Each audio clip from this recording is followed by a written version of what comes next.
Hello students, क्या हाल चाल है बेटा। उम्मीद है सभी बहुत बढ़िया से होंगे और बहुत बढ़िया से पढ़ाई कर रहे होंगे, है ना। तो आज हम लोग इस 13 लेक्चर के अंदर chapter number 3 class 11th NCERT, आज हम बात करेंगे एक्सरसाइज 3.4 के इंट्रोडक्शन की। और इस इंट्रोडक्शन के अंदर हम बात करेंगे ट्रिग्नोमेट्रिकल इक्वेशंस, त्रिकोणमितीय समीकरण क्या होती हैं और त्रिकोणमितीय समीकरणों को हल कैसे किया जाता है और उनके सॉल्यूशन कैसे कैसे होते हैं, है ना। मुख्य और व्यापक हल, ये सब बातें करेंगे। अभी कुछ समझ में नहीं आ रहा होगा क्योंकि इंट्रोडक्शन दूंगा तभी तो समझ में आएगा ना भाई। तो हम लोग बात करेंगे आज इंट्रोडक्शन में त्रिकोणमितीय समीकरण क्या होती है, ठीक है। अभी तक हमने बहुत सारा काम कर लिया है इस चैप्टर के अंदर, आप सभी को पता भी है ना। बहुत सारा काम, क्योंकि 12 लेक्चर हो चुके हैं। 12 लेक्चर के अंदर बहुत सारी बातें, यानी कि 3.3 तक कंप्लीट बातें जो भी आपको समझाने की आवश्यकता थी, मैं वो सब समझा के आया हूं। तो उम्मीद करता हूं कि आप लोग उसको पढ़ के आए होंगे तो बेहतर रहेगा आपके लिए, ठीक है। तो त्रिकोणमितीय समीकरण के बारे में हम बात करते हैं कि त्रिकोणमितीय समीकरण क्या होती है ना। त्रिकोणमितीय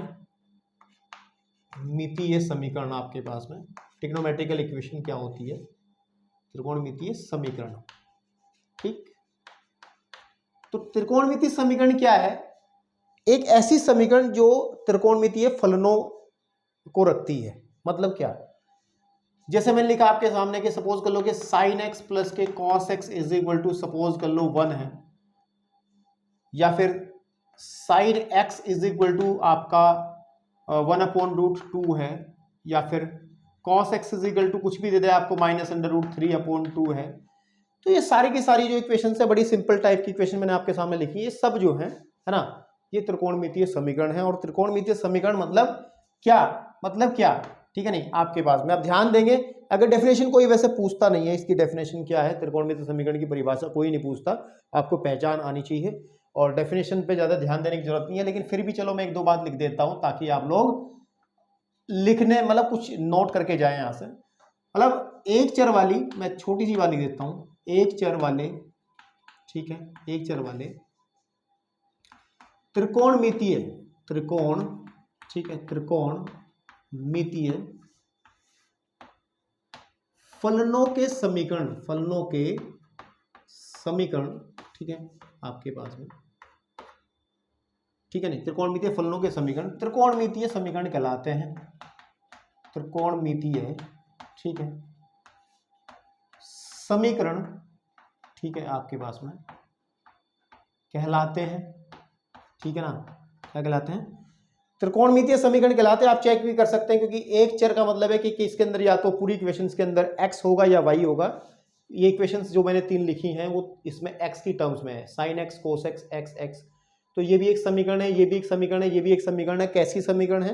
त्रिकोणमितीय समीकरण है, ठीक है। तो आपने पहचान लिया कि त्रिकोणमितीय समीकरण क्या होती है। वैसे अभी अब जैसे जैसे चैप्टर आगे बढ़ेगा बेटा, तो उसके अंदर आप बहुत भांति भांति की, बहुत ही अलग अलग टाइप की त्रिकोणमितीय समीकरण पढ़ेंगे तो आपकी इनसे जान पहचान हो जाएगी।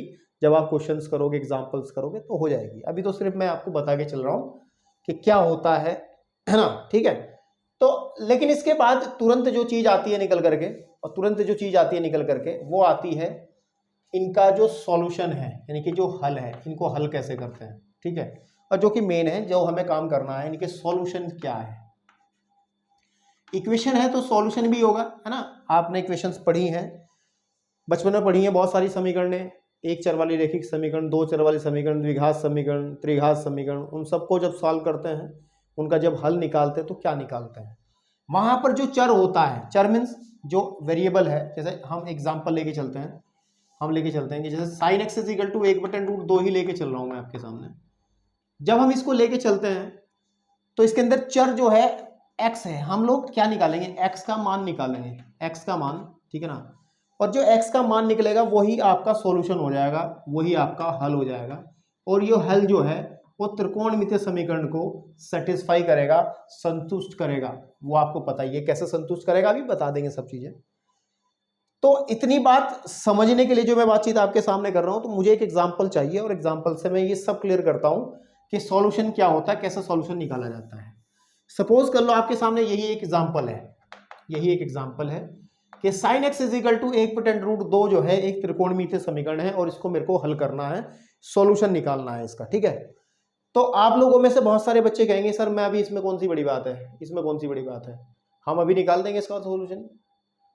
इसका सॉल्यूशन वो बच्चे तुरंत बता देंगे जिनको टेबल याद होगी। टेबल का मतलब जो हमने टेबल आपको सिखाई है, बना के दिखाई थी कि जीरो साइन जीरो की वैल्यू क्या होती है, साइन π/3 की वैल्यू क्या होती है, π/6 की क्या होती है, वो एक पूरा टेबल मैं इस चैप्टर में भी 2-3 बार बना चुका हूँ, क्लास 10th में भी बनाई थी।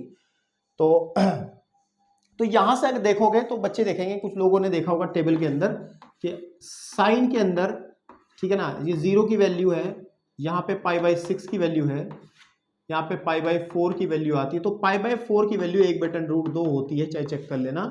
साइन 0 0 होता है, ये हमारा 30 1/2 होता है ना। तो साइन में π/4 की वैल्यू 1/√2 होती है। तो आप कहोगे सर जी x की वैल्यू यहां से आप डायरेक्टली कह सकते हो कि x इज इक्वल टू 1/√2 होगा sir, sorry x is equal to π/4 होगा। और चाहे π/4 आप इसको सेटिस्फाई भी करा के देखा लो, सेटिस्फाई का मतलब जांच भी कर लो, चाहे उत्तर की जांच कैसे करते थे हम लोग कि right hand side is equal to left hand side करते थे। तो अगर मैं इसकी लेफ्ट हैंड साइड उठा लेता हूं, लेफ्ट हैंड साइड इस इक्वेशन की क्या है, साइन x, और x की जगह अगर मैं π/4 भर दूंगा तो आप कहोगे सर जी देखो साइन π/4 की वैल्यू 10 से उठाओ 1/√2 हो जाएगी, और यही हमारी राइट हैंड साइड है। इसका मतलब उत्तर सही है, left hand side is equal to right hand side. Sir ये पकड़ो, आप सॉल्यूशन बता रहे थे, तो इसका जो सॉल्यूशन है वो x इज इक्वल टू π/4 है। यू आर राइट, बिल्कुल आप लोग सही हो, और यहां तक आपका दिमाग चला है और बहुत बढ़िया चला है, ओके है। लेकिन बेटा एक बात सुन ले मेरी, इतना आसान खेल है लेकिन थोड़ा सा टेढ़ा भी है ना। केवल x की एक वैल्यू के लिए x का केवल एक ही मान हमें प्राप्त नहीं होगा, x के हमें बहुत ही मान प्राप्त होंगे, मतलब आप गिन ना पाओगे इतने मान प्राप्त होंगे। यानी कि x के और भी मान ऐसे हो सकते हैं जिनके लिए साइन का मान 1/√2 होगा। आप कहोगे सर ऐसे कैसे, टेबल में तो आपने बताया नहीं है। टेबल में मैं कैसे बताता भाई, टेबल में तो मैंने जब आपको बताई थी टेबल, तो मैंने टेबल आपको मैक्सिमम 2π तक बताई है। 2π का मतलब 360, यानी कि केवल एक चक्र बताया है, यहां तक का एक पूरा परिक्रमण 0 से 2π तक बताया है, 0 से 2π तक टेबल बताई है। इसके आगे भी तो बढ़ सकते हैं ना। मैंने आपको बताया था, याद हो कि त्रिकोणमितीय फंक्शंस जो है अपनी वैल्यू को 2π के बाद रिपीट करते हैं, यानी कि 2π के बाद अपनी वैल्यूज को रिपीट करना शुरू कर देते हैं। तो इस हिसाब से इसके बहुत सारे मान प्राप्त होंगे, ठीक है। तो ज्यादा सोचना नहीं, अभी रुको, इस चक्कर में ना पड़ो, अभी सुन लो मेरी बात। देखो इसके बहुत सारे मान कैसे प्राप्त होंगे मैं एक बार और बताता हूं। अब मेरी बात सुनना कि हमने x की वैल्यू निकाली π/4, उसको लिखने का तरीका थोड़ा समझ लें, उसके बाद आगे बढ़ेंगे। इसको लिखने का तरीका, हल जब करते हैं, हल ऐसे डायरेक्टली x का मान नहीं लिख देते, जैसे मैंने अभी x इज इक्वल टू π/4 लिखा है, इसको ऐसे डायरेक्टली नहीं लिखते, थोड़ी सी इज्जत करके, थोड़ा सा सम्मान करते हुए दिखाते हैं कि sine x is equal to मेरे पास में 1/√2 है, तो sine x is equal to मेरा, ये साइन में वैल्यू होती है π/4 की। तो आप कहोगे sir x is equal to, अगर मैं कंपेयर कर लूँ दोनों साइड, दोनों तरफ तुलना कर लूँ, तो x की वैल्यू π/4 आ जाएगी। तो ये एक वैल्यू आपकी निकल के आ जाएगी जो अभी आपने बताई थी, ठीक है ना। लेकिन हमने एक फॉर्मूला पढ़ा था, और वो फॉर्मूला पढ़ा था इससे पहले वाली एक्सरसाइज में भी पढ़ा था, और शायद इससे पहले भी पढ़ा होगा। हमने पढ़ा था कि हमें एक बात पता होती है, यही लिख लो ना, हमें एक बात पता होती है कि साइन π-x जो होता है ना, वो भी साइन x के ही बराबर होता है। हमने कहा था, एक फॉर्मूला बताया था, याद करो वो कहानी जब हमने बताई थी आपको। जिन बच्चों ने वीडियोस देखी हैं पुरानी, वो सब जानते हैं, और जो डायरेक्ट इसमें टपक आए हैं, बस अगर उसने कहीं और से देखा हो तब भी चल जाएगा, ऐसी बात नहीं, मेरे चैनल से देखना जरूरी है। साइन π-x हमेशा साइन x होता है। तो इस फॉर्मूले के हिसाब से अगर हम देखें, इसका मतलब ये रहा कि जो साइन आपके पास में x है, वो साइन π-x की भी तो बराबर, मैंने उल्टा लिख दिया फॉर्मूला को, दिक्कत थोड़ा ही है। इसका मतलब जो साइन π/4 है ना बेटा, मैं साइन π/4 की बात कर रहा हूं, वो साइन π-π/4 के बराबर होगा या नहीं होगा, बताओ मुझे चेक करके, इस फॉर्मूले के हिसाब से। इसका मतलब साइन π/4 जो है ना, वो साइन, इसका एलसीएम ले लें 4π - π, तो 3π/4 आ जाएगा। और फिर अगर आप देखो साइन पाई बाय 4 का जो मान है वही साइन 3 पाई बाय 4 का मान है। इसका मतलब क्या है, इसका मतलब क्या है, इसका मतलब ये है, इसका मतलब ये है हमारे पास में। तो x की वैल्यू हम यहाँ से दोबारा लिख लेंगे कि जो साइन x है, अगेन लिख लेंगे इसको अगेन, ठीक है। अगेन हमारा जो साइन x है बेटा वो किसके बराबर था, यहाँ पे ध्यान दें, इसको अगर मैं फर्स्ट मान लूँ, साइन x जो था वो साइन पाई बाय 4 के इक्वल है, ठीक है। और साइन पाई बाय 4 हमारा साइन 3 पाई बाय 4 के इक्वल है, साइन 3 पाई बाय 4 के इक्वल है। इसका मतलब x की वैल्यू आपकी पाई बाय 4 तो निकाली ही है अभी हमने, साथ ही साथ x की वैल्यू ये भी तो आ सकती है 3 पाई बाय 4, ठीक है ना। आपके पास में दो वैल्यू निकल आई, दो मान निकल आए, बहुत बढ़िया।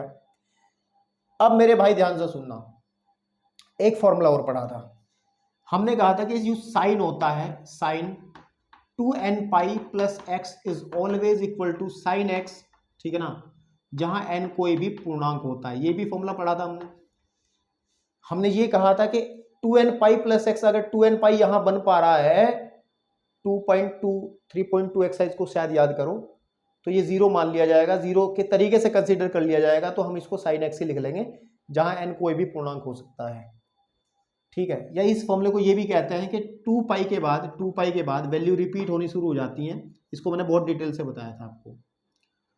तो अगर मैं यहाँ n की वैल्यू 1 रख लूंगा तो साइन 2 पाई है ना, n की वैल्यू अगर 1 रख लूंगा, 1 क्योंकि n इज इक्वल टू 1 अगर मैं रख लूँ इसके अंदर, तो साइन 2 पाई प्लस एक्स जो होगा वो साइन एक्स के बराबर होगा, है ना। या फिर अगर मैं वही बात कर लूँ, यहाँ पे लिख लूँ अगेन, यहाँ पे अगेन कर लूँ दोबारा से, फिर मैं एक काम कर रहा हूँ। हम जानते हैं ठीक है ना, कि साइन जो 2 पाई प्लस एक्स होता है it always equal to sine x. तो अगर मैं x की जगह यहाँ पाई बाई 4 भर दूंगा, पाई बाई 4 भर दूंगा, तो मेरे भाई इसको सॉल्व कर लो। साइन 4 दूनी 8 और 1 9, 9 pi by 4 is equal to sine pi by 4। मतलब क्या है, देखो इस लाइन को और बढ़ा लो आगे, sine x sign pi by 4 के बराबर, साइन पाई बाई 4 इसके बराबर आ गया, और साइन पाई बाई 4 इसके भी बराबर है। इसका मतलब क्या हो गया, यहाँ से ये भी कह सकते हैं कि जो साइन एक्स है, दोबारा से फिर मैं इसको रिपीट कर रहा हूँ, वो साइन पाई बाई 4 के बराबर है, और साइन पाई बाय 4 जो है वो 3 पाई बाय 4 के बराबर है, ठीक है। और साइन पाई बाय 4 हमारा साइन 9 पाई बाय 4 के बराबर भी है, साइन 9 पाई बाय 4 के बराबर भी है। इस हिसाब से तो x की वैल्यू हमारी पाई बाय 4 तो आई ही थी, कोमा, ठीक है ना, 3 पाई बाय 4 भी आई ही थी, कोमा, हमारी 9 पाई बाय 4 भी आ जाएगी, ठीक है ना। ऐसे ही थोड़ा सा और आगे बढ़े, हमें अगर हम n की वैल्यू यहाँ पे 2 रख लें तो हमारे पास में साइन 4 पाई प्लस एक्स भी हमारा साइन x के बराबर ही होगा। इस फॉर्मूले के अंदर मैंने n की वैल्यू 2 रख ली है। तो अगर मैं दोबारा से फिर अगेन शुरू कर दूं काम, अगेन शुरू कर दूं, दोबारा से फिर बात करूं कि जो साइन 4 पाई प्लस एक्स है, ठीक है ना, वो हमारा बराबर होगा साइन x के, और x की जगह यहाँ पे पाई बाई 4 इस्तेमाल कर लो जो हम लेके चल रहे हैं, ठीक है ना। तो क्या पाओगे आपके साइन 4 चौक 16 और 1 17 है ना, 17 pi by 4 is equal to sine pi by 4। तो इसका मतलब क्या हुआ, इसका मतलब ये हुआ कि x की वैल्यू एक 17 पाई बाई 4 भी निकल आएगी। मतलब x की वैल्यू हमारी सबसे पहले निकली थी पाई बाई 4, है ना, पाई बाई 4, ठीक है ना, फिर 3 पाई बाई 4, फिर 3 पाई बाई 4, फिर निकली मेरी 9 पाई बाई 4, 9 पाई बाई 4, उसके बाद मेरी निकली 17 पाई बाई 4, 17 पाई बाई 4। आप कहोगे सर कहाँ रुकेंगे, कहीं नहीं, बहुत ज़्यादा बहुत मात्रा में ये वैल्यूज निकलेंगी जो हम इक्वेशंस को सॉल्व करके निकालते हैं। अच्छा, ये खेल तो तब था जब n की वैल्यू मैं पॉजिटिव रख रहा हूं, क्योंकि n जो है, n एक पूर्णांक है, और पूर्णांक क्या होते हैं, पूर्णांक तो हमारे पास में 0 1 2 3, ये तो प्लस वाले, -1 -2 -3 ऐसे रखूंगा। अगर मैं वैल्यूज माइनस में रखना शुरू कर दूं तो और वैल्यूज निकलनी शुरू हो जाएंगी इसके अंदर। तो मेरे भाई कहने की बात मेरी इतनी, मैं ये इतनी बात कहना चाहता हूं आपको कि जब हम त्रिकोणमितीय समीकरण को हल करते हैं ना, सॉल्यूशन निकालते हैं, तो हम लोगों को केवल एक वैल्यू नहीं मिलती, हमें अनंत वैल्यू मिलती है, बहुत सारी वैल्यूज मिलती हैं, बहुत सारी वैल्यूज मिलती हैं। अब उन सारी वैल्यूज को हम लोग निकाल तो नहीं सकते हैं, तो इसी कारण से हमें जरूरत पड़ी कि जो हल होते हैं, जो सॉल्यूशन निकलते हैं, उनको दो कैटेगरी में डिवाइड कर दिया गया, और दो कैटेगरी में जो डिवाइड किया गया उनके सॉल्यूशंस को, ठीक है ना, स्टडी, ताकि पढ़ने में आसानी रहे, बच्चों को थोड़ा सा इजी रहे कि हर बार ये फॉर्मूले उठा करके ना चलने पड़े, इस तरीके की बातें ना करनी पड़े। तो हमने सॉल्यूशन को दो हिस्सों में तोड़ा, और सॉल्यूशन को जब दो हिस्सों में तोड़ा हमने, तो मैं, आप बीच बीच में नोट करते रहें जो आपके काम की चीजें, मैं रफ करता हूं फिर आगे बढ़ता हूं। तो जो सॉल्यूशन था हमने दो हिस्सों में तोड़ा, और दो हिस्सों में कौन सा तोड़ा, आपके पास में जो हल होता है, ठीक है नहीं, हल जो होता है अंग्रेजी में लिख लो सॉल्यूशन, जो सॉल्यूशन होता है, क्योंकि बहुत सारे सॉल्यूशन मिलते हैं तो हमने दो कैटेगरी में तोड़ा। नंबर एक होती है आपके पास में मुख्य हल, जिसको अंग्रेजी में हम, अंग्रेजी में बहुत ध्यान रखना है, अंग्रेजी में हम इसको प्रिंसिपल सॉल्यूशन कहते हैं। क्या कहते हैं? Principal solution. और दूसरा होता है आपके पास में, दूसरा होता है आपका व्यापक हल, ठीक है, व्यापक हल, जिसको अंग्रेजी में हम जनरल सॉल्यूशन कहते हैं, जनरल सॉल्यूशन कहते हैं, जनरल सॉल्यूशन कहा जाता है। अब ये क्या है, इस बारे में चर्चा करने के बाद पूरे तरीके से हम तैयार हो जाएंगे इस एक्सरसाइज के क्वेश्चंस को करने के लिए। और जब क्वेश्चंस कर लोगे फिर आपको कंफ्यूजन जो है आपके दिमाग में ज्यादा नहीं रहेंगे, ठीक है ना। तो चलिए पहले बात करते हैं कि इसमें मुख्य हल क्या होता है, ठीक है, व्हाट इज प्रिंसिपल सॉल्यूशन क्या होता है। इस एग्जांपल को मैंने अभी ठीक है ना रफ कर दिया तो गलती कर दी, क्योंकि इससे ही समझा देता मैं। चलिए कोई बात नहीं, कोई बात नहीं, कोई बात नहीं, बस इतना ध्यान रखो, हमने अभी इसकी वैल्यू, एक्स की वैल्यू ये निकालनी है, इसको याद रखो। कैसे निकाली हो तो मैंने आपको बता ही दिया, ठीक है बेटा। देखो आप ध्यान से सुनना, अगर एक्स की वैल्यू, ठीक है, मुख्य हल की बता रहा हूं बात आपके पास में, कि प्रिंसिपल सॉल्यूशन क्या होता है, ठीक है नहीं, अगर जो हमारा एक्स है वो 0 से बड़ा या बराबर और 360 से छोटा या बराबर हो जाए, मतलब इस इंतराल में आ जाए, 0 से 2 पाई के बीच में आ जाए। 2 पाई का मतलब सीधी सीधी बात ये रही कि हमारा एक कंप्लीट रेवोल्यूशन, आपको पता है ये 0 डिग्री होता है जब पूरा घूमता है ऐसे करके, ये यहां पर कितना बनाता है, 2 पाई बनाता है। अगर एक कंप्लीट रेवोल्यूशन के अंदर सॉल्यूशन का मान आता है, एक्स का मान आता है, इस बीच में आता है, 0 से 2 पाई के बीच में जो वैल्यूज आती हैं उनको कहते हैं मुख्य सॉल्यूशन। जैसे अगर हम इसकी बात करें, अगर हम इसकी बात करें तो इसके अंदर एक्स के हमने 4 वैल्यूज लिखी हैं, इन 4 में से ऐसी कौन सी वैल्यूज हैं, ऐसे कौन से मान हैं जो इनके अंदर आते हैं, मैं बता देता हूं। देखो सीधी बात है, हमारे पास में π/4 तो कहीं कोई यहां आएगा, ये π/4 आपका 45 डिग्री यहां बनेगा। 3π/4 होता है, 3π/4 को अगर डिग्री में कन्वर्ट करेंगे तो इसको आपको पता है 180/π से मल्टीप्लाई करेंगे, पहली एक्सरसाइज में सिखाया था, और यह जाएगा 4 चौक 16 और 4 पंजे 20, 45 क्या होते हैं 135, 135 डिग्री कहीं ना कहीं यहां को निकल के आ जाएगा। बाकी 9π/4 को अगर देखें कहां बनेगा, ये वाला, ये आपका आ गया 135, ये वाला आ गया 135, ये 135 आ गया। मैं इसको लिख रहा हूं π/4 है, ठीक है, इसको लिख रहा हूं मैं 3π/4 है, और इसको देखते हैं 9π/4 कहां पड़ेगा। 9π/4 का मतलब है 9 इंटू π/4 को मैं इस रेडियन को डिग्री में कन्वर्ट कर रहा हूं, तो 180/π से मल्टीप्लाई कर लूंगा, पाई से पाई, यह जाएगा 45। और 45 नियम में कितने होते हैं, 5 नियम 45 का 5 असल लगे 4, 5 चौक 9 चौक 36 और 4, 36 और 4 40, 405, और 405 क्योंकि यहाँ 360 कवर हो जाए, 405 तो कहीं दूसरा चक्कर लगेगा जब आएगा भाई। ये जो कोण है ये इस 2 पाई 0 से 2 पाई के बीच में नहीं आएगा, 0 से 2 पाई के बीच में नहीं आएगा। जब ये पूरा एक कंप्लीट रेवोल्यूशन कर लेगा ना तब 405 बनेगा, क्योंकि 360 से ज्यादा हो रहा ना। तो इसका मतलब क्या है, इसका मतलब क्या है कि इसके केवल 2 वैल्यूज जो ये शुरू की हैं, ये जो है ये कहलाएगा इसका मुख्य हल, जो अभी मैंने क्वेश्चन सॉल्व किया था, मुख्य, ठीक है, आपके पास में मुख्य हल कहलाएगा, प्रिंसिपल सॉल्यूशन कहलाएगा, ठीक है। तो यानी कहने की बात ये रही, कहने की बात ये रही, अभी जो हमने बातचीत की है उसको अगर मैं थोड़ा सा सही तरीके से लिखें, वो क्या लिखेंगे कि जो मैंने इक्वेशन लेके चला था कि sin x = 1/√2 लेके चला था, जो x की वैल्यू मैंने निकाली थी π/4 और कोमा 3π/4 है ना, समीकरण का मुख्य है ना, समीकरण का मुख्य हल यानी कि प्रिंसिपल, ठीक है नहीं आपके पास में प्रिंसिपल, ठीक है, सॉल्यूशन है, ठीक है ना।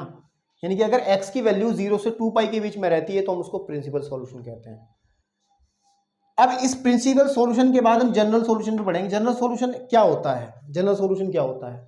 देखो जैसे मैं अभी n की वैल्यू रख रख के मैं ऐसी वैल्यूज निकालता जा रहा था, तो हम लोगों को जनरल सॉल्यूशन के अंदर यानी कि जो व्यापक हल है इसके अंदर एक ऐसा सॉल्यूशन निकालते हैं, हल निकालते हैं जिसके अंदर n होता है, जो सभी हलों को प्रदर्शित करता है, ठीक है ना, जो आपके पास में सभी हलों को प्रदर्शित करता है, नहीं जिसमें हम n लिखते हैं, जिसमें n हो। n का मतलब n की वैल्यू हम कुछ भी 1 2 3 4 5 रखते हुए इन सभी मानों को प्राप्त कर सकते हैं। जिसमें n हो वो आपके पास में कहलाएगा व्यापक सॉल्यूशन यानी कि जनरल सॉल्यूशन। यानी कि ये एक ऐसा सॉल्यूशन रहेगा जिससे इन सारे सॉल्यूशंस को निकाला जा सकता है। n की वैल्यू 1 रखोगे तो पहला निकलेगा, n की वैल्यू 2 रखे तो दूसरा, n की वैल्यू 3 रखी तो तीसरा। इस तरीके से आप n की वैल्यू रखने के बाद कोई भी सॉल्यूशन आप आसानी से निकाल सकते हैं। तो हम लोग इसको व्यापक सॉल्यूशन कहते हैं और इस पे बहुत काम करना हमें बहुत काम करना है। ये केवल इतना कह करके मैं छोड़ नहीं रहा हूं, इसके अलग से फॉर्मूले हैं, अलग से इसका एक पूरा पैटर्न है सॉल्यूशन करने का। तो लेकिन जस्ट पहले हम एक दो एग्जांपल इस पे करते हैं, देन इसके बाद इस पे बढ़ते हैं, ठीक है ना। तो तब तक आप लोग जो सही लगता है आपको नोट कर लीजिए इसका। तो चलिए अब एक मुख्य हल पर बेस एक एग्जाम्पल है आपकी एनसीईआरटी बुक के अंदर, एग्जाम्पल नंबर 18 कह रहा है sine x is equal to under 3/2 का मुख्य हल ज्ञात कीजिए। प्रिंसिपल सॉल्यूशन निकाला, मैंने अभी बताया कि मुख्य हल क्या होता है ना। मुख्य हल जो होता है, प्रिंसिपल सॉल्यूशन जो होता है, अंग्रेजी में बहुत ध्यान रखने की जरूरत है क्योंकि आप लोग, ठीक है ना, आगे सब इंग्लिश में ही पढ़ेंगे। प्रिंसिपल सॉल्यूशन क्या होता है, अगर x हमारा वो 0 और 2 पाई के बीच का आ जाए, ठीक है ना, इस इंटरवल से आ जाए, या ये कह सकते हैं कि अगर x वैल्यू रखे close interval 0 to 2 pi, interval आप पढ़ के आए हैं ना, ऐसा ही तो था। अगर x वैल्यू कहां से ले, इस सेट में से वैल्यू ले, इस इंटरवल में से वैल्यू ले, इस अंतराल में से वैल्यू ले, तो हम कहते हैं कि ये जो सॉल्यूशन है वो आपका क्या है, वो मुख्य सॉल्यूशन है, प्रिंसिपल सॉल्यूशन है। यानी कि आपके पास में दूसरे शब्दों में ये भी कह सकते हैं कि एक सर्कल के अंदर जो वैल्यूज मिलेंगी हमें 0 से लेके 2 पाई के बीच में, जब एक चक्कर काटते हैं तब यहाँ पे 0 होता है, यहाँ पे π/2 होता है, यहाँ पे पाई होता है, यहाँ 3π/2 होता है, देन ये 2 पाई होता है, ठीक है। तो इस क्वेश्चन को सॉल्व करते हैं और इसका प्रिंसिपल सॉल्यूशन निकालते हैं। देखिए मैं हल कर रहा हूँ, फिर वही बात कि हमें दिया गया है sin x is equal to √3/2। इन क्वेश्चंस को फिर मैं कहूँगा सॉल्व करने के लिए आपको टेबल्स की सारी वैल्यूज याद होनी चाहिए कि sin π/4 सबकी वैल्यूज जो आपकी तालिका है, टेबल है, वो सारी याद आपको होनी चाहिए अच्छे से, कायदे से। आप बड़े भी हो गए हो, बड़े बच्चे हो, तो आपको याद होना अनिवार्य भी है। तो sin x is equal to √3/2 हमें दिया गया है, तो वैल्यू निकालना चाहते हैं। तो सबसे पहले एक वैल्यू निकालो, ठीक है ना। वो वैल्यू आएगी आपके पास sin 3π/2। √3π/2 साइन में किस कोण का मान होता है? मुझे लगता है साइन 60 का वैल्यू होता है, साइन π/3 की वैल्यू होती है, ठीक है ना। तो यहां से हमें एक चीज प्राप्त हो गई, ये प्राप्त हो गई हमें कि x हमें वैल्यू देता है π/4, ठीक है ना, सॉरी π/3, तो एक वैल्यू निकल आई, ठीक है ना। तो लेकिन हमें और भी वैल्यूज निकलती हैं। अच्छा ये कहोगे सर एक वैल्यू से काम क्यों नहीं चल रहा है?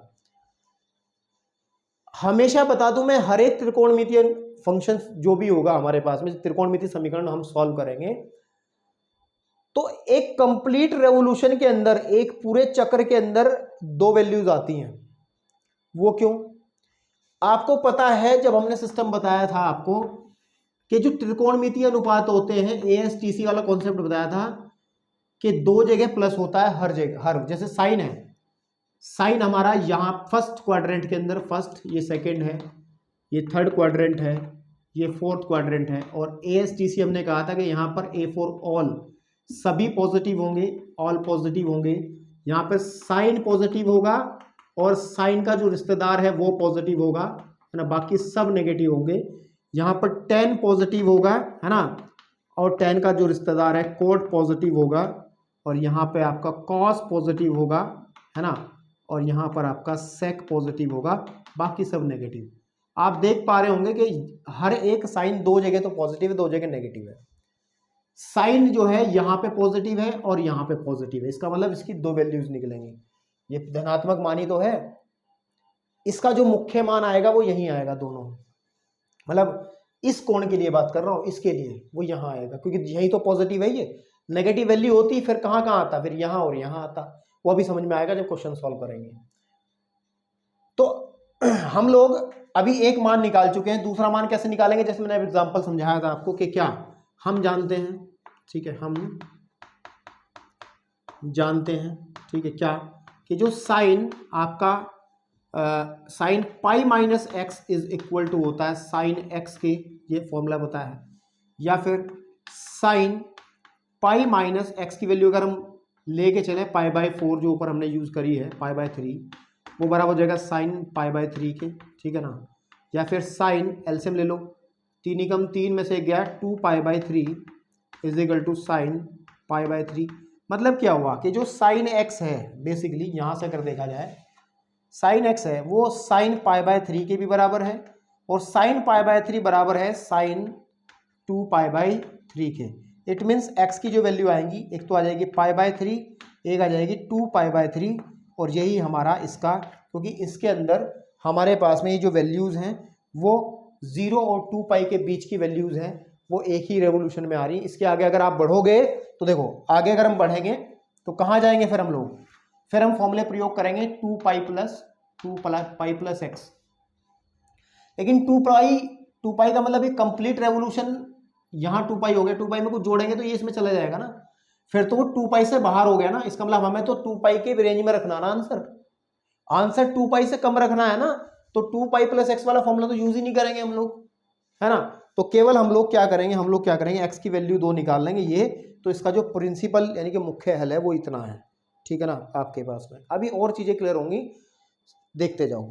तो अब हम लोग बात करते हैं, इसमें एक एग्जाम्पल और दिया गया है और उससे चीजें और क्लियर होंगी। एग्जाम्पल नंबर 19, ठीक है ना, एग्जाम्पल नंबर 19 वैल्यूज निकालनी सिखाऊंगा अभी आपको मैं। एग्जाम्पल नंबर 19, ठीक है, आपके पास में एग्जाम्पल नंबर 19। तो उदाहरण नंबर 19 क्या कह रहा है, उदाहरण नंबर 19 क्या कह रहा है बेटा, उदाहरण नंबर 19 ये कह रहा है मेरे को कि जी जो 10x है, ठीक है, वो वैल्यू है मेरे पास में 10x is equal to minus का 1/√3 का हम लोगों को मुख्य मान निकालना है, का जो मुख्य मान है, मुख्य हल है ज्ञात करो, यानी कि x के ऐसे मान ज्ञात करो जो 0 से 2 पाई के बीच में हो, यानी कि इस वाली रेंज में आते हो मुख्य हल, है ना आपके पास में। तो चलो देखो, अब आप कहोगे सर अब फेल हो गया मामला, 10x इज इक्वल टू, अब आप सोचने पे विवश हो, मैं हल कर रहा हूं, कहोगे गुरुजी, ठीक है ना, टेबल पे पूरी में 1/√3 माइनस वाली कहीं वैल्यू दिख ही नहीं रही है, मैं तो हम क्या करें। कोई दिक्कत नहीं है, अभी बता रहा हूं, देखो इसको समझो, हल करने का तरीका समझना। 10x इज इक्वल टू, आप माइनस को यही रहने दो, 10 पाई बाय 3, 1/π/3, क्या बोल रहा हूं, 1/√3 किसका मान होता है, ये 10 π/6 की वैल्यू होती है, चाहे चेक कर लो। 10 π/6 की वैल्यू अगर आप टेबल में चेक करोगे तो 1/√3 आएगी ही आएगी, चेक कर लो। तो मैंने इस माइनस को जो का तू रख करके मैंने ये लिख दिया, लेकिन हम अभी तुलना करके x की वैल्यू निकाल, क्योंकि माइनस गड़बड़ कर रहा है। अब यहां से शुरू होता है खेल, यहां से क्या शुरू होता है, खेल। अब आपको ये देखना रहेगा कि 10 माइनस का कहां कहां होता है, तब काम आता है हमारा ASTC वाला ये कॉन्सेप्ट, ये वाला जो कि बहुत जोर शोर से पढ़ाया गया है पिछली लेक्चर्स के अंदर, ठीक है। हम लोगों को 10x की वैल्यू माइनस में है, तो 10 माइनस में कहां होता है हमें ये देखना है और ये पॉइंट आउट करना है। इसमें इस घोष से हटा करके मैं थोड़ा सा इसको अलग बना दे रहा हूं। 10 माइनस का होता है, 10 माइनस का हो, यहां तो सब प्लस के होते हैं, ये फर्स्ट में, सेकंड में, थर्ड में और फोर्थ में। जो 10 माइनस का होता है, एक तो 10 माइनस का होता है यहां पर, क्योंकि यहां पे केवल साइन और साइन का रिश्तेदार प्लस का होता है, बाकी सब माइनस के, यहां तो प्लस का होता है। और एक 10 माइनस का होता है यहां पर। बात मेरी समझ में आ रही बेटा, इस वाले चतुर्थांश को जो सेकंड क्वाड्रेंट है इसको हम लोग क्या कहते हैं, याद करो, इसको कहते हैं हम पाई माइनस एक्स। आप कहोगे सर जी थोड़ा जूम करके दिखाता हूँ, बड़ा करके दिखाता हूँ, क्योंकि जरूरी चीज़ है, इसको सबको हटा करके मैं बहुत कायदे से समझाना चाहता हूँ, क्योंकि इससे बहुत चीज़ें निकल कर आएंगी बेटे सामने। मैंने अभी भी कहा था, थोड़ा सा बड़ा करके दिखाता हूँ, मैंने अभी कहा था यहाँ पर 0 डिग्री, यहाँ पे π/2 होता है, यहाँ पर पाई होता है, यहाँ 3π/2 होता है और यहाँ पे 2π होता है। मैंने अभी भी बात की है कि जो 10 है हमारा नेगेटिव कहाँ कहाँ होगा। ये फर्स्ट क्वाड्रेंट है, प्रथम चतुर्थांश है, ये द्वितीय चतुर्थांश है, ये तृतीय चतुर्थांश है, ये फोर्थ है। तो 10 माइनस का कहाँ कहाँ होता है, 10 माइनस का यहाँ होगा और 10 माइनस का यहाँ होगा, ठीक है ना। अब ध्यान दें, इस चतुर्थांश को क्या कहते हैं, बेसिकली इसको कहते हैं, अगर π/2 में अगर हम x जोड़ते हैं, कुछ भी जोड़ते हैं, तो इस वाले में चले जाते हैं ना। क्योंकि आप अगर मैं पेन लेकर के आपको समझाने का प्रयास करूं, क्योंकि पहले भी बहुत किया है मैंने, क्योंकि यहाँ से उठेंगे तो ये π/2 हो गया, π/2 में x का मतलब कुछ भी जुड़ेगा हल्का फुल्का तो इसमें चला जाएगा।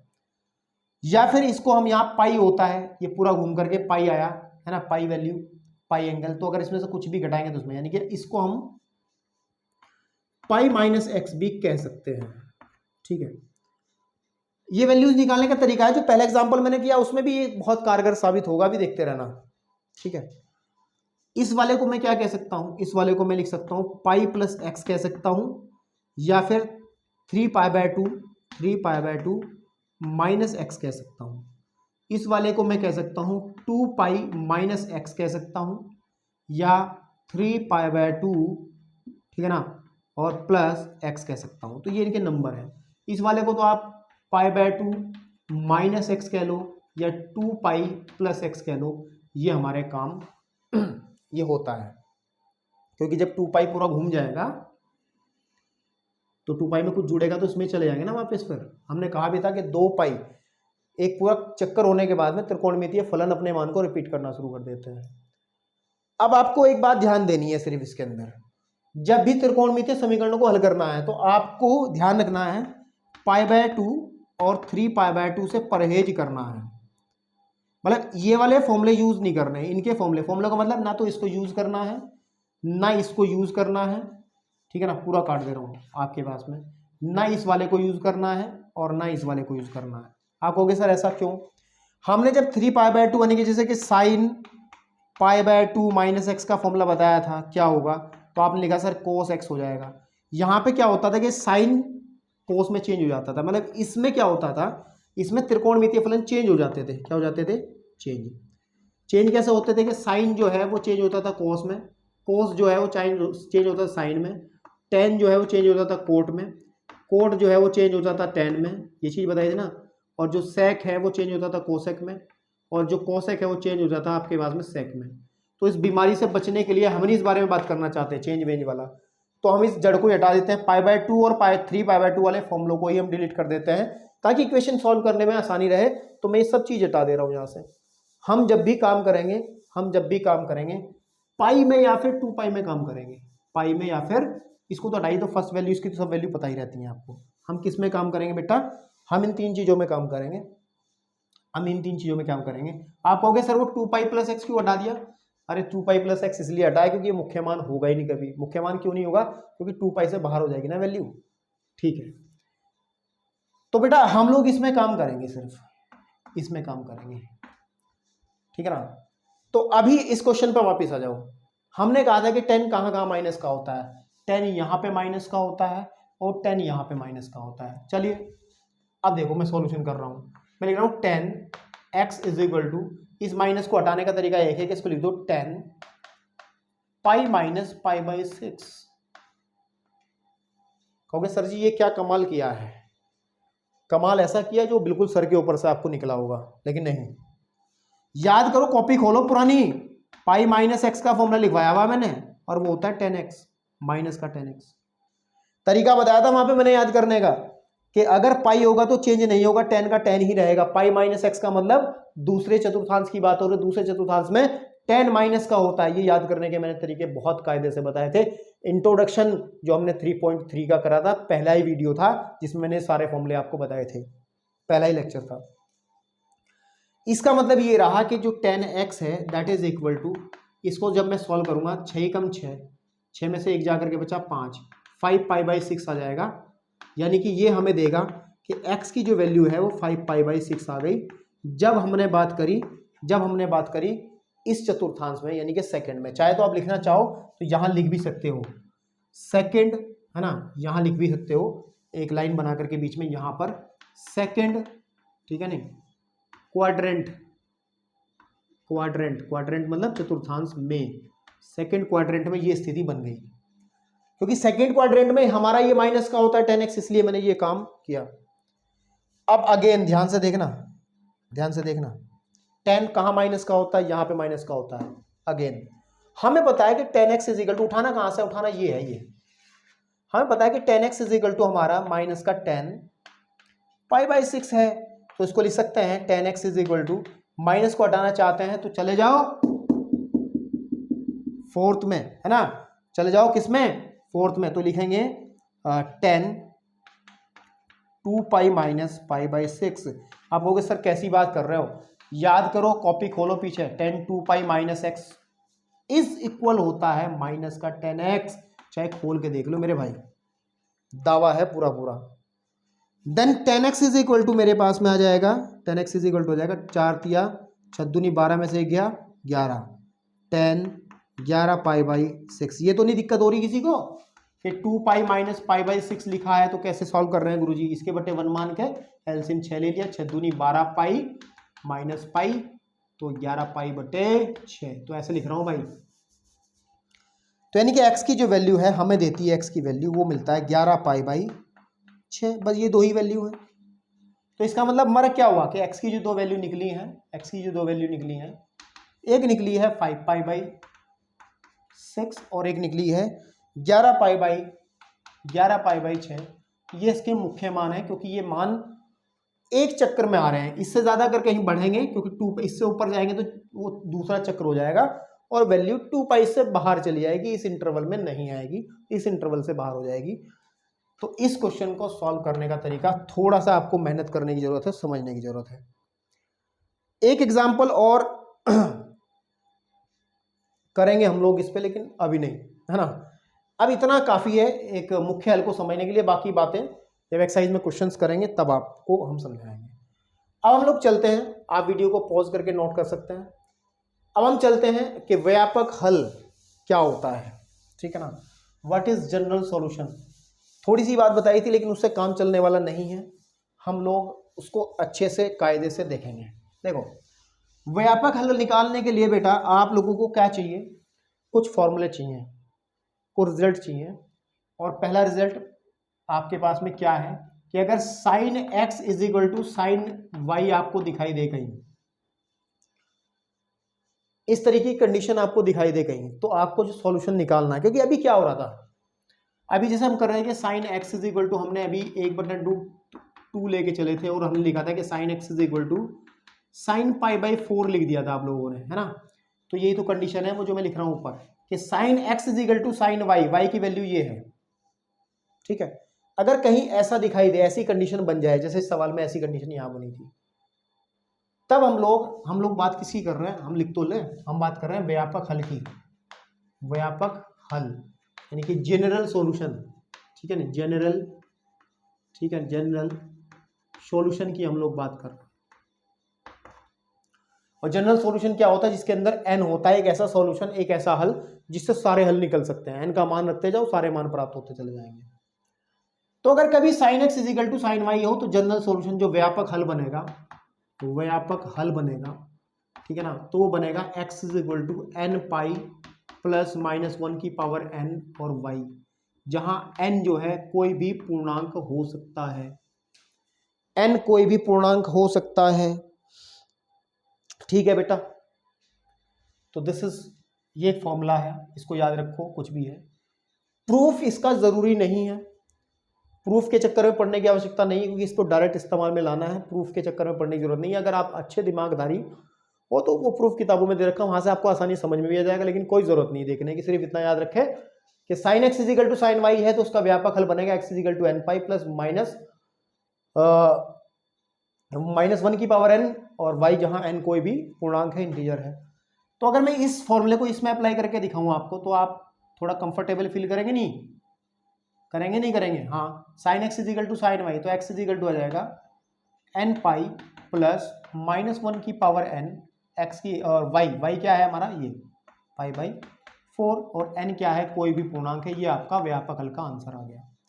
अब देखो इस हल की खास बात दिखाता हूं आपको मैं। अगर आप n की वैल्यू 1 भरते हो तो क्या मिलता है, x is equal to n plus -1 की पावर 1 और पाई बाई 4।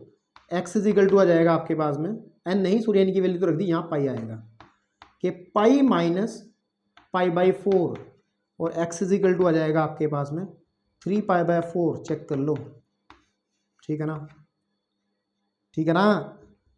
आपको हमने निकाल दी ना। आप अगर आप शुरुआत वीडियो का जो लेक्चर का शुरुआती समय मैंने एग्जांपल लिया था, वहां पर x का मान ये निकला था।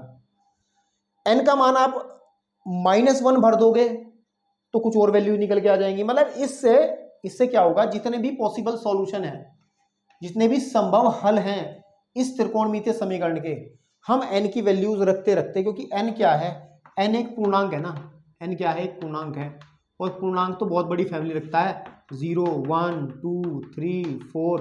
भले ही हम प्लस वालों की बात करते हैं, लेकिन -1 -2 -3 -4 इनकी भी तो बात हो सकती है। तो अगर हम n की वैल्यूज इसके अंदर रखते चले जाएंगे तो x के हमें बहुत सारे मान, तमाम बहुत सारे मान, असंख्य मान हमें प्राप्त होते चले जाएंगे। तो दैट्स, ये फॉर्मूला याद रखें साइन के केस में। अगर हम बात करें कोस के लिए, ठीक है ना, तो दूसरा फॉर्मूला होता है हमारा कि अगर cos x is equal to हमारा cos y बन जाता है बेटा, तो हम लोग इसका व्यापक मान जो है, व्यापक हल जो है, कैसे लिखते हैं, तो x की वैल्यू लिखते हैं 2n pi plus minus Y, जहां पर n कोई भी पूर्णांक है। अप्लाई करेंगे क्वेश्चंस के अंदर, अभी करेंगे। तीसरा फॉर्मूला, अगर कभी tan x is equal to tan y दिखाई देगा, तो हम लोग इसका जो व्यापक हल लिखेंगे, जनरल हल लिखेंगे, तो व्यापक हल होगा x is equal to n pi plus y, जहां n कोई पूर्णांक है। तो इन तीनों फॉर्मूले को घोट करके पी जाओ, याद कर लो, कुछ भी करो, मुझे नहीं पता, ठीक है ना। ओके तो चलिए अब कुछ एग्जांपल्स इस पे करते हैं। अच्छा, कुछ रिजल्ट और हैं डायरेक्ट जो हमने आपको बताए थे, और वो रिजल्ट क्या है उनको भी साथ साथ याद रखो। वो रिजल्ट है, 4 नंबर डाल दो उसके लिए। अगर sine x is equal to 0 हो तो व्यापक मान बनेगा x की is equal to n pi, ठीक है ना, x is equal to n pi, जहां n कोई भी पूर्णांक है। ये फॉर्मूला तो जाना पहचाना सा लग रहा होगा आपको कि साइन x की वैल्यू 0 होती है कहां n पाई पर, जहां n कोई भी पूर्णांक है। पाई के पूर्णांक गुणज अगर होंगे आपके पास में, तो x की वैल्यू n पाई कुछ भी है, पाई आए, 2 पाई आए, 3 पाई आए, 4 पाई आए, 6 पाई, 3 पाई, उन सब पे साइन x की वैल्यू 0 होती है। यानी कि अगर sine x is equal to 0 है तो उसका डायरेक्ट मान रख देना है आपको, उसका जो व्यापक मान है x is equal to n pi, जहां n कोई भी पूर्णांक हो सकता है। पांचवा इसी तरीके से हमारा होता है, अगर cos x आपका 0 हो, ठीक है ना, तो cos x 0 कहां होता है, अगर x की वैल्यू विषम पूर्णांक होती थी, किसकी, पाई बाय 2 की विषम गुणज होती थी, ओड मल्टीपल होता था, और जहां पर n जो है वो कोई पूर्णांक होता था। ये फॉर्मूले नए नहीं है, ये नए नहीं है, ये हमने पहली ही एक्सरसाइज के अंदर, शायद दूसरी एक्सरसाइज के अंदर 3.2 के अंदर ही हमने ये बातें कर ली थी। तो यानी कि आपको याद सिर्फ इतने करने हैं, ये याद करना, ये करना है, ये करना है, ठीक है। तो चलिए बढ़ते हैं, कुछ एग्जांपल्स करते हैं ताकि इस एक्सरसाइज के इंट्रोडक्शन को खत्म किया जा सके, ठीक है, आपके पास में। तो चलिए अब इस एक्सरसाइज के इंट्रोडक्शन के अंदर हमारे पास एग्जांपल नंबर 20 है, जो कि हमें बताता है कि इसका हमें हल ज्ञात करना। देखिए कह रहा है कि sine x is equal to -√3/2 है का हल ज्ञात करो। अब कहोगे सर इसके अंदर ऐसी कोई बात ही नहीं हो पाई कि हमें मुख्य हल ज्ञात करना है या फिर व्यापक हल ज्ञात करना है। अगर कहीं बात ना कर रहा हो व्यापक या मुख्य की, तो समझ लो व्यापक की बात है, क्योंकि व्यापक हल मुख्य हल को भी अपने अंदर रखता है, ठीक है। तो हम लोगों को क्या करना है, इस त्रिकोणमितीय समीकरण है बड़ी साधारण सी, उसको हल करना है। साइन के अंदर एक त्रिकोणमितीय समीकरण है, तो बेसिक सी बात है, इतनी आप समझ गए होंगे कि पहले वाला फॉर्मूला ही यूज में आना है। कैसे, देखिए ध्यान से, अब सुनो मेरी बात, मैं हल कर रहा हूं। हमें कहा गया है कि sine x is equal to है माइनस का √3/2। तो आप कहेंगे कि साइन जी ये वैल्यू किसकी है? पहले देखो साइन में ये वैल्यू किसकी है? √3/2 किसकी वैल्यू होती है? ये होती है साइन, ये होती है साइन π/3 की, साइन 60 की। साइन π/3 की टेबल से चेक कर लो, वैल्यू √3/2 ही होती है, ठीक है ना। तो मैं यहां पे लिख दूंगा π/3, लेकिन माइनस गड़बड़ कर रहा है। फिर जैसे वो एग्जाम्पल नंबर मैंने 19वां समझाया था, उस पर चले जाओ। उस पर क्या था, मैंने एक चीज बताई थी आपको कि आप ये देख लें कि ये साइन है और माइनस में है, तो किस किस चतुर्थांश में ये माइनस में होगा। बेसिक सी बात है कि वो इस चतुर्थांश में, थर्ड वाले में, है ना, और फोर्थ वाले में माइनस में होगा। आपको पता है ना ASTC वाला चक्कर, ASTC कि यहाँ पे तो सभी प्लस में है, साइन का रिश्तेदार, तो ऊपर तो प्लस में हो गया, तो नीचे यहाँ टेन और कोस, है ना, इसमें टेन और टेन का रिश्तेदार प्लस में, इसमें कोस और कोस का रिश्तेदार प्लस में, यानी कि साइन जो है वो थर्ड वाले में और फोर्थ वाले में माइनस का होगा। इस थर्ड वाले को हम कहते हैं π+x, ठीक है, और इस वाले को कहते हैं 2π-x। मैंने कहा था आपको कि आपको पाई में और 2π में ही काम करना है, पाई में और 2π में ही काम करना है। π/2 और 3π/2 वाले फॉर्मूलों से परहेज करना है आपको, ठीक है ना। तो अब ध्यान दो, हम लोग बात करते हैं तीसरे चतुर्थांश में, लिख लेंगे थर्ड क्वाड्रेंट में, ठीक है ना। Sine x is equal to हो जाएगा, ये माइनस है तो माइनस को हटा लेंगे, साइन π+x, x की वैल्यू ये आ जाएगी, ये वाली, ठीक है ना, आपके पास में। तो जब इसको सॉल्व करेंगे तो sine x is equal to हो जाएगा साइन 3π, ठीक है ना, कितना आ जाएगा, 3 × 3 और 1, 4π/3, ठीक है। तो हमें व्यापक हल निकालना है, हमें इसमें थर्ड फोर्थ का जिक्र करने की कोई जरूरत नहीं है, क्योंकि हमें तो सिर्फ एक वैल्यू चाहिए। हम लोगों को वैल्यू यहां से हमने निकाल ली है और हमारे पास फॉर्मूला भी ये लग जाएगा। देखो sine x is equal to sine y का काम ये करेगा, तो उठाओ वाला फॉर्मूला, तो जो व्यापक हल होगा, तो x इज इक्वल टू आ जाएगा nπ +-1 की पावर n, अल्फा की जगह, सॉरी y की जगह जाएगा 4π/3, दैट इज योर आंसर। और लिख देंगे n जो है हमारा कोई पूर्णांक है और यही आपका आंसर है कुछ नहीं है। और भी सरल लगेंगे आपको क्वेश्चन, रुके रहो, थमे रहो, देखते रहो, ठीक है। चलिए ओके, अब हम बात करते हैं एग्जाम्पल नंबर आप अपनी बुक के अंदर भी देख सकते हैं। अब हम बात करते हैं एग्जाम्पल नंबर 21 पे चलते हैं। एग्जाम्पल नंबर 21, और 21 कह रहा है कि cos x is equal to, मेरे पास है 1/2 को हल करो, ठीक है ना, को हल करो। तो मेरे भाई हम देखेंगे cos x में ये वैल्यू किसकी होती है बताइए मुझे, ये cos π/3 की वैल्यू होती है, चाहे चेक कर लो। टेबल की वैल्यूज याद होना जरूरी है, नहीं तो काम नहीं बनेगा। cos x is equal to cos π/3, ठीक है ना, ओके। तो अगर हम लोग देखें कौन सा फॉर्मूला यूज होएगा, ये वाला फॉर्मूला यूज होएगा, है ना।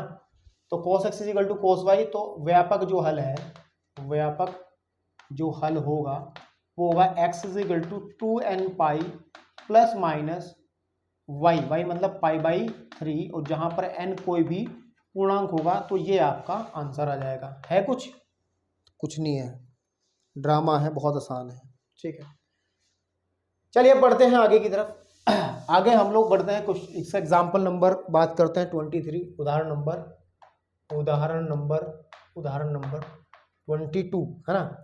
ये थोड़ा सा दमदार है। ये कह रहा है कि tan 2x इज इक्वल है माइनस का कोट x प्लस, ठीक है ना, x प्लस π/3, ठीक है ना, आपके पास में।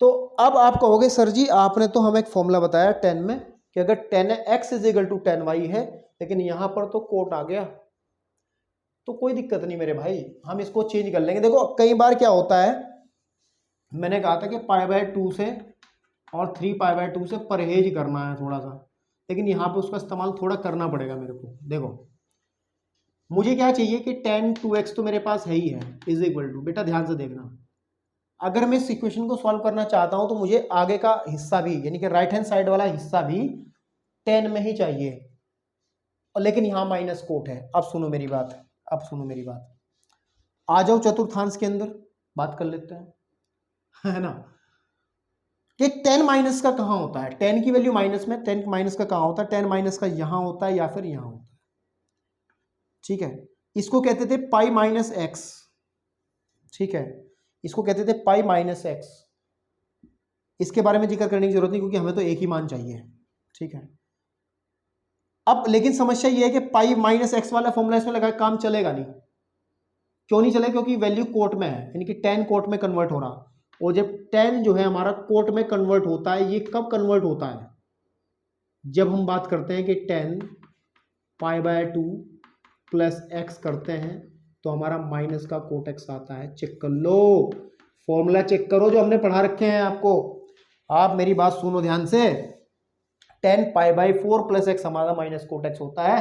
तो अगर मैं इसको लिख दूं यहाँ tan, तो हम लिखेंगे इसके π/2 प्लस एक्स, एक्स की जगह पूरा आ जाएगा x प्लस π/3। समझे नहीं आप लोग? समझे नहीं आप लोग? अगर मैं इसको बड़ा ब्रैकेट बना लूं, इसको बड़ा ब्रैकेट बना लूं, इसको यहाँ पे ऐसा ब्रैकेट बना लूं, आप ध्यान दो, इसको x कह लो पूरे को, tan π/2 माइनस एक्स, है ना, इज इक्वल टू होता है माइनस का कोट एक्स। चेक कर लो, जो मेरे साथ होंगे वो सब समझ रहे होंगे। अब मेरे भाई हो गया काम, हो गया काम। चाहे आप एक काम कर लो, यहां लिख दो, चूंकि हमें एक बात पता थी कि tan π/2 प्लस एक्स जो होता है माइनस का कोट एक्स के बराबर होता है, इसलिए मैंने ऐसा कर दिया। तो बेटा ध्यान से देखना, अब tan, देखो थोड़ा हल कर ले, थोड़ा छोटा हो जाएगा, tan 2x is equal to हो जाएगा tan, देखो π/2 और π/3 कितना हो जाएगा, π/2 को π/3 में जोड़ दो, ठीक है, 150 हो जाएगा मेरे हिसाब से। तो 6 एलसीएम आ जाएगा हमारा, और आ जाएगा 5π, है ना, 3 यहाँ और 2 यहाँ, 5π/6 आ जाएगा। कितना? 5π/6। तो यहाँ लिख देंगे हम लोग इसको, सीधी बात है, क्या लिख देंगे कि x प्लस 5π/6।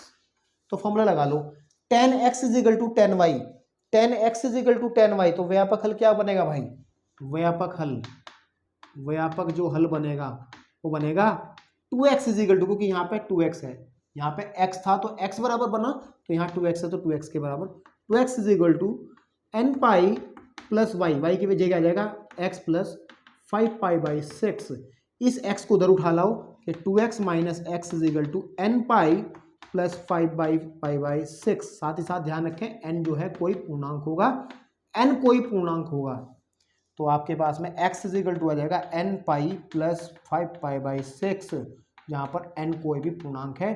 तो यही इसका व्यापक मान है, चेक कर लो, ठीक है जी। अब थोड़े से आगे की तरफ बढ़ते हैं और क्वेश्चंस थोड़े बड़े हो जाते हैं, ठीक है।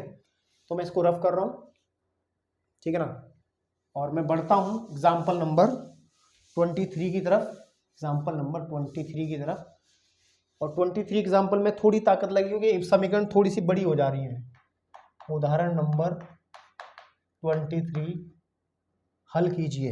हमें कह रहा है कि sine 2x minus sine 4x plus sine 6x is equal to 0 है, एक समीकरण हमें दे दी गई है, ठीक है जी। तो मुझे क्या करना है, मुझे क्या करना है, इसको हल करना है। हल मतलब व्यापक हल निकालना है, को हल करो, केवल हल करने की बात कर रहा है ना, हल करो। व्यापक मान या मुख्य मान नहीं कही गई है, तो अगर नहीं कहा गया है तो व्यापक निकालना है, सीधी बात है। तो अब इस इक्वेशन को सॉल्व कैसे किया जाए, देखो ध्यान से सुनना मेरी बात, थोड़ा दिमाग लगाना पड़ेगा, बात बन जाएगी। आप क्या करते हैं, साइन 2x जो है और साइन 4x है प्लस और साइन हमारा 6x है इज इक्वल टू 0। कुछ लोग क्या करते हैं, कुछ बदतमीज बच्चे, मतलब बदतमीज कह रहा हूँ, सॉरी, कुछ बच्चे समझ नहीं रखते हैं। त्रिकोणमितीय समीकरण का जब सवाल आता है, आंख बंद करके उसने कहा है कि हल कर दो, लेकिन क्या करते हैं कि उसकी लेफ्ट हैंड साइड लेके इसको जीरो बनाने पे तुल जाते हैं। ये बड़ी कॉमन मिस्टेक्स है, बच्चे करते हैं इस चीज को। लेकिन आपको बचना है, पढ़ लेना है सवाल क्या है। ये त्रिकोणमितीय समीकरण, इसको हल करना है। हल का मतलब वैल्यू ऑफ एक्स निकालनी है, वैल्यू ऑफ एक्स निकालनी है, ठीक है ना आपके पास में। तो अब इस इक्वेशन को सॉल्व करने के लिए थोड़ा सा दिमाग यहाँ ये लगाना पड़ेगा। देखो मैं क्या कर रहा हूं, मैं साइन 2x और 6x को एक साथ रख रहा हूं। आप कहोगे सर ये ऐसे कैसे? ये सब प्रैक्टिस से आएगी बेटा। ये सब आपको ज्ञान जो प्राप्त होगा ना, ये किसी बरगद के नीचे बैठ कर प्राप्त नहीं होने का ज्ञान आपको। ये सब आपको प्रैक्टिस से पता चलेगा, क्योंकि मुझे दिख रहा है। मैंने एक फॉर्मूला पढ़ाया था आपको, मैंने फॉर्मूला पढ़ाया था sine x plus sine y का फॉर्मूला, याद करो पिछले एक्सरसाइज में। वो था 2 sine x plus y upon 2 और cos x minus y upon 2। Check कर लो, एक फॉर्मूला पढ़ाया था मैंने भी। इस फॉर्मूले को लगाऊंगा अगर मैं इन दोनों में, ठीक है ना, तो मुझे देखो क्या मिलेगा। जब मैं पहली चीज में रखूंगा, एक्स की जगह रखूंगा मैं 2x प्लस 6x अपॉन 2, तो आ जाएगा मेरे पास में 8x अपॉन 2, यानी कि आ जाएगा 4x। और 4x यहाँ पे जब ये 4x बन जाएगा और एक 4x ये है, तो मैं इसको कॉमन उठा लूंगा और मेरी इक्वेशन सॉल्व होने की तरफ बढ़ जाएगी। तो मैं क्या कर रहा हूं, अब मैं इसमें फॉर्मूला लगा रहा हूं, 2 sign 2x plus 6x upon 2 and यहाँ पे आ जाएगा cos 2x minus 6x upon 2 minus sine 4x is equal to 0, is equal to 0, है ना। फॉर्मूले याद होने जरूरी हैं, मुझे तो याद है।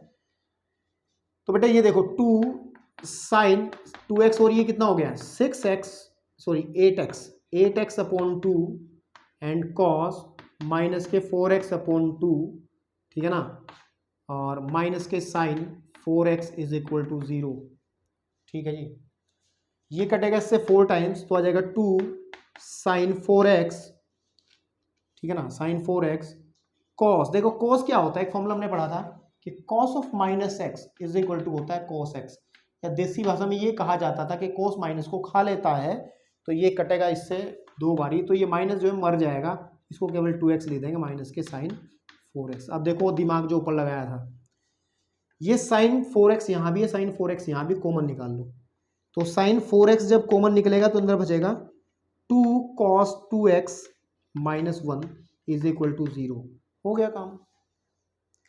अब जैसे द्विघात समीकरण में कहते थे कि इसके हमें गुणनखंड कर लिए। अब ये दो चीज जीरो हैं, एक चीज ये, एक चीज ये है, एक चीज ये है, एक चीज ये है। दो चीजों की गुणनफल अगर हमारा जीरो है तो कंडीशन है या तो a बराबर 0 होगा या फिर b बराबर 0 होगा। मतलब जब इस चीज की और इस पूरी चीज की गुणा जो है, क्योंकि ब्रैकेट का मतलब गुणा ही तो है, 0 है, तो या तो, है ना, लिख लेंगे यदि sign 4x is equal to 0, ठीक है ना, दो केस बनेंगे ना हमारा, है ना, ये या फिर 2 cos 2x minus 1 is equal to 0 बन जाएगा। दो केस बनेंगे ना, या तो ये 0। अब देखो ध्यान से, sine x is equal to 0 means ये वाला फॉर्मूला काम में आ जाएगा, ठीक है। इसका मतलब क्या है कि व्यापक मान आ जाएगा x is equal to sine x is equal to 0, तो sine 4x is equal to आ जाएगा n पाई, ठीक है ना, आपके पास में चेक कर लो। साइन x बराबर 0 तो x की वैल्यू होती है n पाई, जहां n कोई पूर्णांक होता है, ठीक है, या फिर x इज इक्वल टू हो जाएगा n पाई बाई 4, जहां n कोई पूर्णांक होगा। तो एक आंसर तो आपका निकल करके आ जाएगा ये, ठीक है मेरे भाई, एक आंसर आ जाएगा n पाई बाई 4, ये निकल करके आ जाएगा आपके पास में। दूसरा हिस्सा ये है, इसको मैं सॉल्व करूंगा थोड़ा सा ढंग से, ठीक है। और दूसरा हिस्सा क्या है, मैं यहाँ पे उठा देता हूँ उसको ताकि आपको समझाने में मुझे आसानी रहे। दूसरा हिस्सा क्या है, दूसरा हिस्सा है कि 2 cos 2x, यदि लिख लेंगे यहाँ, यदि 2 cos 2x minus 1 is equal to 0 बन जाता है, ठीक है ना। इसका मतलब है कि cos 2x is equal to हमारा 1 हो जाएगा, है ना, या cos 2x is equal to हमारा आ जाएगा 1/2, या cos 2x is equal to हम प्राप्त कर लेंगे cos, ये cos में किसकी वैल्यू होती है, पाई बाय 2, पाई बाय 3 की वैल्यू होती है, पाई बाय 3 की वैल्यू होती है। तो cos x is equal to cos y, cos x is equal to cos y, तो व्यापक हल क्या बनेगा, व्यापक हल क्या बनेगा, व्यापक हल बनेगा x is equal to 2n pi, है ना, x क्या है हमारे पास 2x है, तो 2x is equal to 2n पाई, ठीक है, plus minus y, plus minus y क्या है पाई बाई 3 है, ठीक है ना आपके पास में। तो इस 2 को अगर हम डिवाइड करें इधर x इज इक्वल टू आ जाएगा 2n pi upon 2 plus minus pi, ये आ जाएगा ऐसे करके। तो x की वैल्यू आ जाएगी 2 से 2 कटा n pi plus minus pi by 6, जहां पर n कोई भी पूर्णांक है, ठीक है ना आपके पास में। तो एक रिजल्ट आपका ये बन जाएगा बहुत ही आसानी से, ठीक है ना बेटा आपके पास में। अब एक और बचता है इसका एग्जाम्पल, उसको खत्म करके इंट्रोडक्शन हमारा समाप्त हो जाएगा। इंट्रोडक्शन थोड़ा लंबा हुआ है क्योंकि काम बहुत ज़्यादा था, ठीक है। तो मैं एग्जाम्पल नंबर, इसको आप पॉज करके नोट कर लें, मैं बढ़ता हूँ एग्जाम्पल नंबर 24, देन एक्सरसाइज पे हम काम करेंगे। एक्सरसाइज के अंदर बढ़िया बढ़िया क्वेश्चंस हैं, उन सबको सॉल्व करेंगे बहुत अच्छे से, ठीक है आपके पास में। तो जो 24 क्वेश्चन है, 24 एग्जाम्पल है, वो क्या कह रहा है, एग्जाम्पल नंबर 24 वो मुझे कह रहा है कि हल कीजिए, हल कीजिए, ठीक है ना, हल करो, हल कीजिए, हल कीजिए। एक इक्वेशन दी गई है 2 cos स्क्वायर। आप कहोगे सर जी भयानक होती जा रही इक्वेशन, बिल्कुल, लेकिन टेक्निक भी तो डेवलप होती जा रही है, साथ साथ आपकी समझ भी बढ़ती जा रही है, आप लोगों का दिमाग भी थोड़ा बढ़ रहा होगा, तो क्वेश्चंस भी बढ़ने तो क्या दिक्कत है, और मजा आएगा ना, चीजें आपको समझ में अच्छे से आने लगेंगी। भारी भरकम क्वेश्चंस करने से ही तो दिमाग खुलता है, पिद्दी पिद्दी सवाल मार के क्या फायदा, है ना।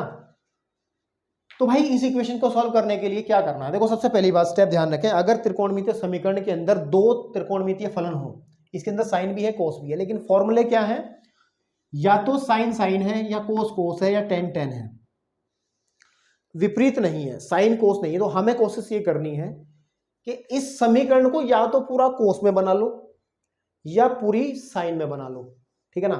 और ऐसा करने के लिए हम लोगों को कौन अलाउ करता है, कौन हमारे हाथ खोलता है ऐसा करने के लिए, उसके लिए हमारे पास बहुत सारे फॉर्मूले हमने पिछली एक्सरसाइज में पढ़े हैं, वो हम, ठीक है ना आपके पास में, वो हम लोग देखेंगे। जैसे कि मैं इसको सॉल्व करने के लिए मैं इसको उठा लेता हूं 2 cos square x plus 3 sine x. मैं फिर कह रहा हूं, कुछ बच्चे जब मैं कॉपी चेक करता हूं ना, तो इस सामने आता है कि वो उसकी लेफ्ट साइड उठा करके इसको जीरो बनाने पे तुलते हैं, और दिमाग खराब करके कुछ नहीं हो पाता उनका, क्योंकि उनको ये पढ़ाई नहीं है कि हल करना है, हल का मतलब एक्स का वैल्यू निकालना है। तो मेरे को एक फॉर्मूला पता था कि cos स्क्वायर ऑफ एक्स, ठीक है, sine square of x is equal to 1 होता है। ये एक सबसे पहली सर्व समीका पढ़ी थी।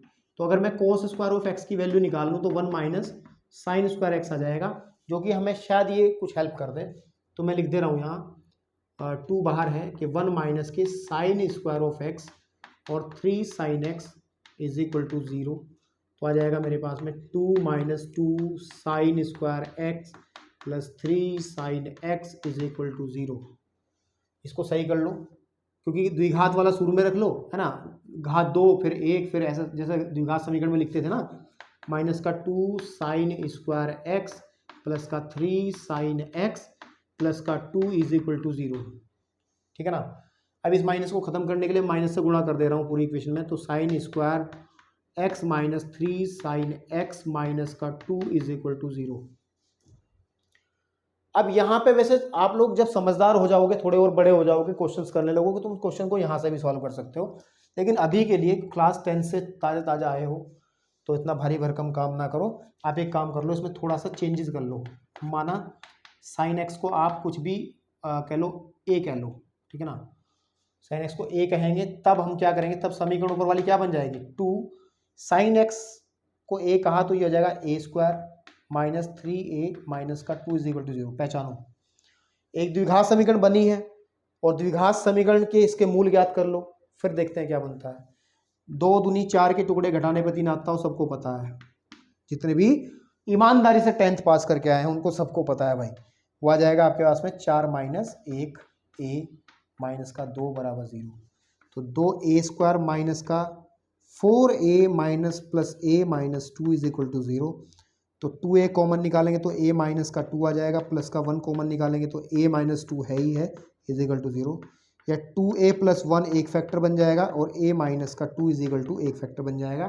यहाँ पे आ जाओ, पहले यदि हम बात करेंगे, यदि उसको हटा दूँ ऊपर वाले फॉर्मूले को, याद तो होगा ही है ना आपके पास में, तो लिखेंगे यदि, ध्यान देंगे, यदि हम लोग इस फैक्टर को 2a plus 1 is equal to 0 लिखते हैं, ऐसे तो करते थे द्विघात समीकरण में, तो यहाँ से 2a बराबर आ जाएगा -1, a इज इक्वल टू आ जाएगा माइनस का 1/2, और वैसे a है क्या था, a था साइन x, इसका मतलब sine x is equal to आ जाएगा माइनस का 1/2, या sine x is equal to, हल कर लो, ये साइन में किसकी वैल्यू है भाई, 1/2, 30 की वैल्यू होती है, 30 डिग्री, यानी कि रेडियन में बात करें तो π/6 की वैल्यू होती है, लेकिन हम लोग माइनस को भी हटाना पड़ेगा। माइनस देखो, साइन माइनस का कहाँ होता है, साइन माइनस का होता है थर्ड में, और थर्ड होता है पाई प्लस एक्स, है ना, तो पाई प्लस, क्योंकि साइन ही है ना तो बदल तो नहीं रहा है, तो पाई प्लस एक्स, इसका मतलब इसको ले देंगे हम साइन पाई प्लस π/6,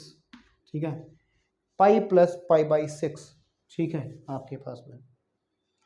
तो अगर हम इसको लिखेंगे, आप चेक कर लो ना, आप किताबों में पाई प्लस एक्स जो होता है वो माइनस का साइन एक्स होता है, उठाओ फॉर्मूले देखो फिर चेक करो, तो यहाँ पे आ जाएगा sine x is equal to, यह आ जाएगा साइन, एलसीएम ले लेंगे, 6 कम 6 और 1 7 π/6, अब बन गया sine x is equal to sine y, तो फॉर्मूला लग जाएगा ये वाला, व्यापक मान जो बनेगा वो बनेगा, व्यापक हल जो बनेगा वो बनेगा x is equal to n pi plus -1 की पावर n वाई 7 π/6, जहाँ पर n कोई भी प्राकृतिक संख्या नहीं, सॉरी कोई भी नेचुरल नंबर, कोई भी पूर्णांक है ना आपके पास में, तो ये एक सॉल्यूशन निकल आया इसका, ठीक है बेटा।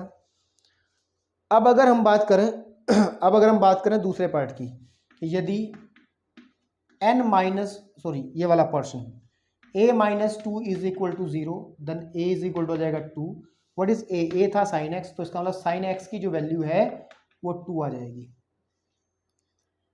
अब आप कहोगे सर जी अब मामला फंस गया, 2 तो किसी का मान ही, बिल्कुल सही कह रहे हैं, क्योंकि हमने जो रेंज पढ़ी थी ट्रिग्नोमेट्रिकल फंक्शंस जो हमने पढ़े थे, थोड़ी सी बात कर लें, जो साइन x की जो रेंज पढ़ी थी हमने, रेंज मतलब साइन x का जो वैल्यू है, साइन x का वैल्यू हमेशा -1 और 1 के बीच का होता है, -1 और 1 के बीच में होगा, 0 यहाँ पे, -1 और 1 के बीच में, 2 तो कहीं यहाँ जाके होगा।